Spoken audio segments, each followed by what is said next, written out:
ನಾರದರು ಯೋಚನೆ ಮಾಡಿ ಹೇಳಿದರು. ಎಲ್ಲರೂ ಪಾಪ ವಿನಯದಿಂದ ಬಗ್ಗಿ ತಗ್ಗಿಯೆಲ್ಲ ಇದ್ದರು ಹೆಣ್ಮಕ್ಕಳೆಲ್ಲ.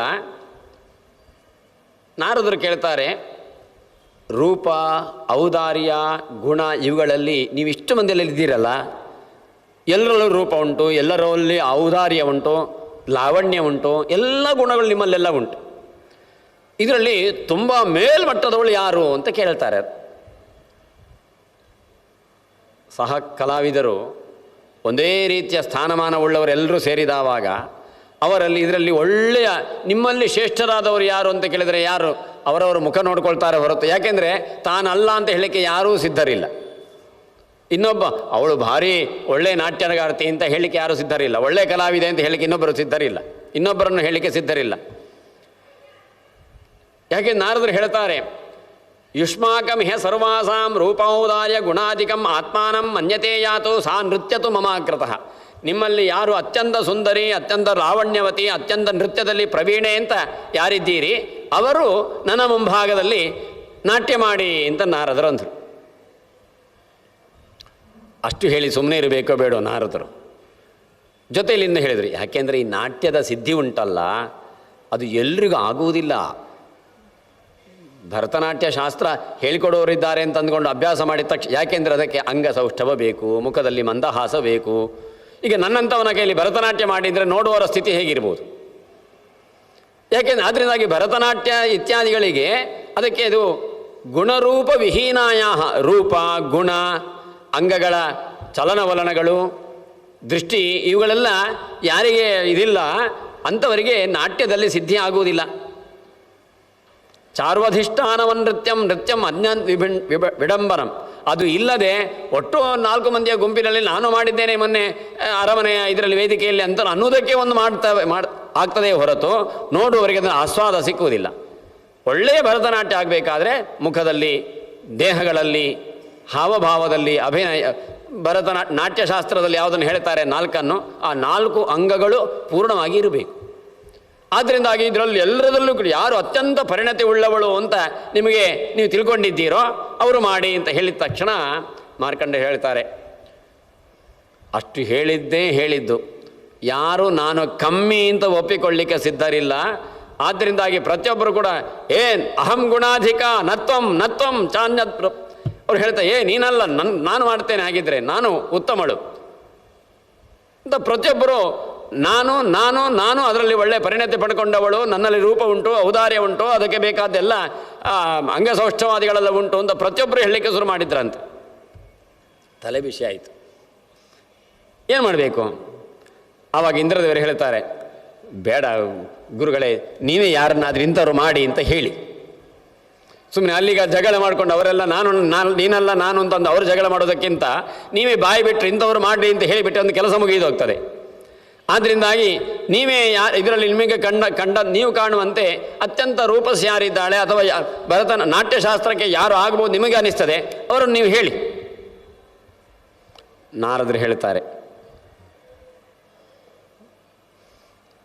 ಹಾಗಿದ್ರೆ ಒಂದು ಕೆಲಸ, ನಾನು ನಿಮ್ಮಲ್ಲಿ ಇಷ್ಟು ಮಂದಿಯಲ್ಲಿ ಅತ್ಯಂತ ನಾಟ್ಯಶಾಸ್ತ್ರದಲ್ಲಿ ಪ್ರವೀಣೆ ಅಂತ ನಾನು ಒಪ್ಪಬೇಕು ಅಂತಿದ್ರೆ ನೀವು ನಾಟ್ಯ ಮಾಡಬೇಕು, ನನ್ನ ಮುಂಭಾಗದಲ್ಲ.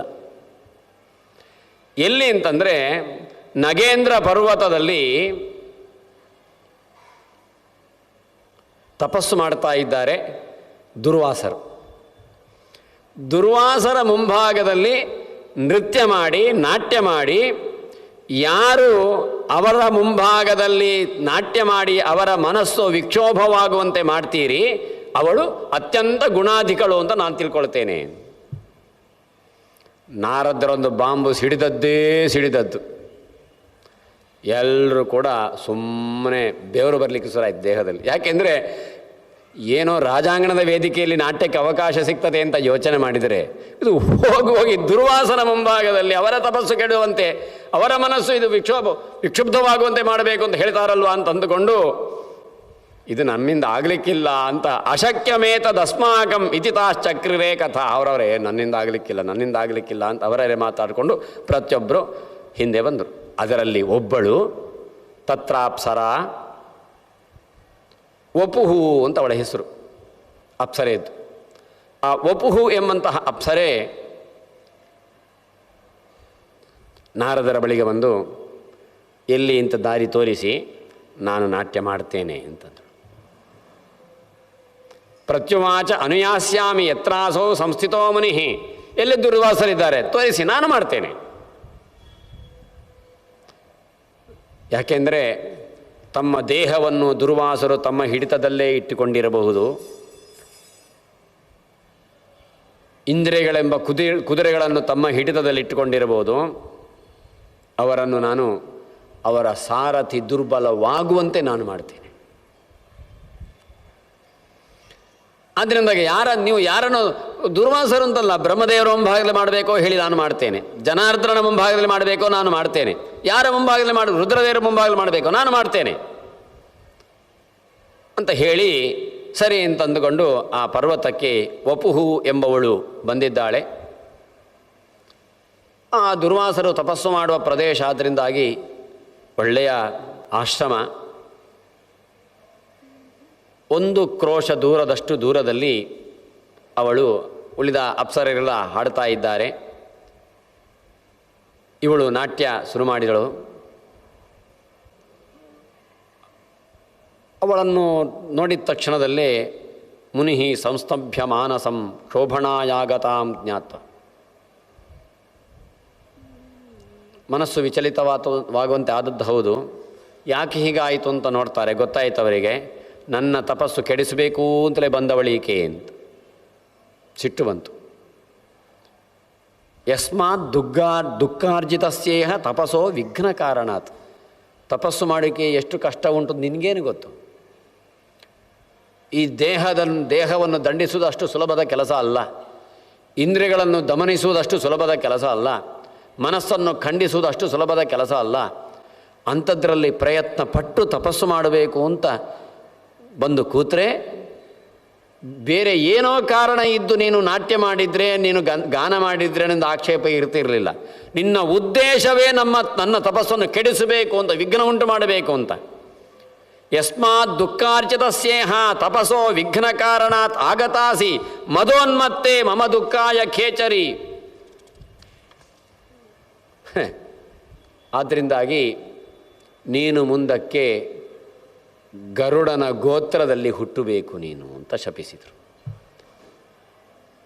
ಪಕ್ಷಿಗಳಲ್ಲಿ ಹಲವಾರು ಪಕ್ಷಿಗಳಿದ್ದಂತೆ ಗರುಡ ಜಾತಿಯ ಪಕ್ಷಿ ಜಾತಿಯಲ್ಲಿ ನೀನು ಹುಟ್ಟಬೇಕು. 16 ವರ್ಷಗಳ ಪರ್ಯಂತ ಒಂದು ಅವಧಿಯನ್ನು ಅವರೇ ಕೊಟ್ಟರು. ಈಗಲೇ ಈ ರೂಪವನ್ನು ಮರೆಮಾಚಿ ಪಕ್ಷಿ ಜಾತಿಯಲ್ಲಿ ಹುಟ್ಟು ನೀನು ಅಂತ ಹೇಳಿದರು. ನಿನಗೆ 4 ಮಂದಿ ಮಕ್ಕಳು ಹುಟ್ಟುತ್ತಾರೆ. ಆದರೆ ಆ ಮಕ್ಕಳಲ್ಲಿ ನೀನು ಪ್ರೀತಿಯನ್ನು ಪಡೆದೇ ಶಸ್ತ್ರದಿಂದ ಘಾತಕ್ಕೊಳಗಾಗಿ ಪುನಃ ನೀನು ದ್ಯುಲೋಕವನ್ನು ಸೇರಿಕೊಳ್ತೀನಿ, ನಿನ್ನ ಲೋಕವನ್ನು ಸೇರಿಕೊಳ್ತೀನಿ. ಇನ್ನೇನು ಹೇಳಲಿಕ್ಕಿಲ್ಲ, ನಾನು ನೀನು ಕೇಳಲಿಕ್ಕೂ ಇಲ್ಲ. ನಿನಗೆ ನಿವೃತ್ತಿ ಎಲ್ಲಿ ತನಕ ಎಂಬುದನ್ನು ಹೇಳಿದ್ದೇನೆ, ಶಾಪ ಏನು ಅಂತಲೂ ಹೇಳಿದ್ದೇನೆ, ನಿನ್ನ ಮುಂದಿನ ಭವಿಷ್ಯ ಏನು ಅಂತಲೂ ಹೇಳಿದ್ದೇನೆ, ಯಾವಾಗ ನೀನು ವಾಪಸ್ಸು ಹೋಗ್ತಿ ಎಂಬುದನ್ನು ಹೇಳಿದ್ದೇನೆ. ಹೊರಟು ಹೋಗು, ಮುಗೀತು. ಸರಿ ಅಂತ ಹೀಗೆ ವಪುಸ್ ಎಂಬಂತಹ ಅಪ್ಸರ ಸ್ತ್ರೀಗೆ ದುರ್ವಾಸರಿಂದ ಶಾಪ ಬಂತು. ಮಾರ್ಕಂಡೇಯರು ಹೇಳ್ತಾ, ಇದು ಗರುಡನ ಉತ್ಪತ್ತಿ. ಅರಿಷ್ಟನೇಮಿ ಪುತ್ರನಾಗಿ ಗರುಡ ಬಂದದ್ದು. ಆ ಗರುಡನಿಗೆ ಸಂಪಾತಿ ಅಂತ ಮಗ. ಅವನಿಂದ ಶೂರ, ಸುಪಾರ್ಶ್ವ, ವಾಯುವಿಕ್ರಮ. ಅದರಲ್ಲಿ ಸುಪಾರ್ಶ್ವನ ಮಗನ ಕುಂತಿಯ ಮಗ ಪ್ರಲೋಲುಪ. ಪ್ರಲೋಲುಪನಿಗೆ 2 ಮಕ್ಕಳು, ಕಂಕ ಮತ್ತು ಕಂಧರ ಅಂತ. ನೆನಪಿಟ್ಟುಕೊಳ್ಳಿ, ಇದು ಬಾಣಭಟ್ಟನ ಕಾದಂಬರಿ ಅಂತೆ. ಆದರೆ ಬಾಣಭಟ್ಟನ ಕಾದಂಬರಿ ಪೂರ್ತಿ ಆತ ಕಾದಂಬರಿ ಬೇಡ, ಅದು ವಿಷಯ ಎಲ್ಲಿ ಹೋಗ್ತದೆ. ಕಾದಂಬರಿ ಎಂಬುದು ಒಂದು ಕಥಾನಾಯಿಕೆ. ಆ ಬಾಣಭಟ್ಟ ಆ ನಾಯಿಕೆ ಹೆಸರು ಅದು ಕಾದಂಬರಿ ಅಂತ. ಆದರೆ ಆ ಕಥೆಯನ್ನು ಓದ್ಕೊಂಡವರು ಬಹುಶಃ ಇದು ಈ ರೀತಿಯಲ್ಲಿದ್ದರೆ ಕಾದಂಬರಿ ಅಂತ ತಿಳ್ಕೊಂಡು ಆ ಕಾದಂಬರಿ ಎಂಬುದನ್ನು, ಆ ನಾಯಿಕೆ ಹೆಸರನ್ನು ಪತ್ತೆ ಹಚ್ಚುವ ಯಾವುದೋ ಒಂದು ವಿಷಯಗಳ ವಸ್ತುಗಳನ್ನು ಸೇರ್ಪಡೆಗೊಂಡ ಒಂದು ಪುಸ್ತಕಕ್ಕೆ ಅದನ್ನು ಕಾದಂಬರಿ ಅಂತ ಹೆಸರಿಟ್ಟರು ಅಲ್ಲಿ ತನಕ. ಅದರಲ್ಲಿ ಜನ್ಮಾಂತರದ ಕಥೆಗಳೆಲ್ಲ ಒಳಗೊಂಡಿದೆ ಅದರಲ್ಲಿ, ಕಾಳಿದಾಸನ ಆ ಬಾಣಭಟ್ಟನ ಕಾದಂಬರಿಯಲ್ಲಿ. ಹೀಗೆ ಇದೊಂದು ಕಾದಂಬರಿ. ಈಗ ನೆನಪಿಟ್ಟುಕೊಳ್ಳಿ, ವಪುಸ್ಸು ಎಂಬವಳಿಗೆ ಶಾಪ ಬಂದಿದೆ.